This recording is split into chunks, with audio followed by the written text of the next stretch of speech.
Okay, samahan niyo ako magluto ng karne ng baka. Konti lang ito kasi para sa akin lang naman eh.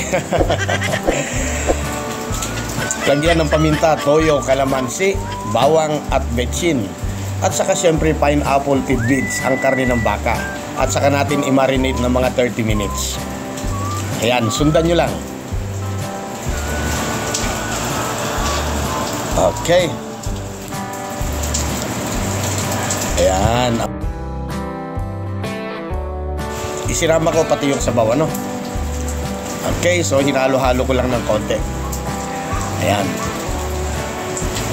Takpan muna natin ng mga 30 minutes yan. Ayan, at pagkatapos ng mga 30 minutes, ibuhos sa lutuan ang marinated na beef at saka pakuluan hanggang matuyuan. Ayan, so syempre tatakpan natin. Okay, so patutuyuin lang natin yan. Kasama na rin sa pagpapalambot yan eh. Okay, then ayan, pwede nang magisa ng bawang at saka sibuyas.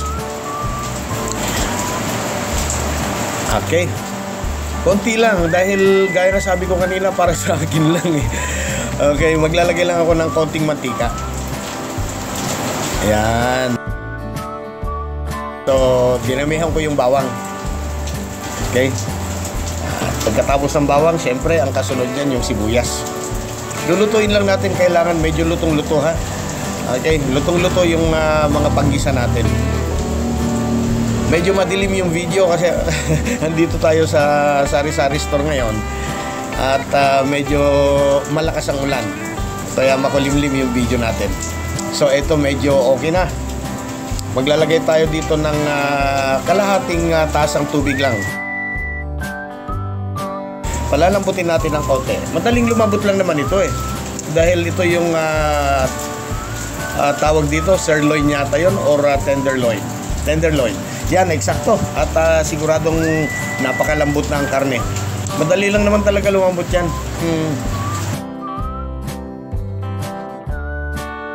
Pwede nang ilagay yung ating final touch, ang green bell pepper at saka sibuyas. Ayan, okay. Ayan, haluin ng konti at saka takpan natin ng mga 2 minuto lang.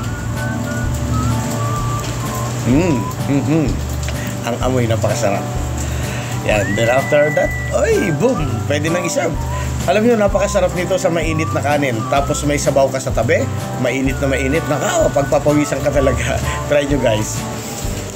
Muli, maraming salamat sa panunod at sana mag-subscribe ka na rin para sa mga susunod pang mga simpleng lutuin dito lang sa Panlasang Ilocano. See you again.